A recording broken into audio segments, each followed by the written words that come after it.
Okay guys, in this video we are learning how to identify when your Bajaj FinServ EMI will end.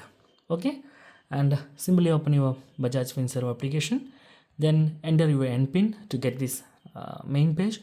After entering the main page, just scroll up, then you can see option of your relations, and you can easily access last 5 EMIs from here like this swipe, and the first one is my EMI.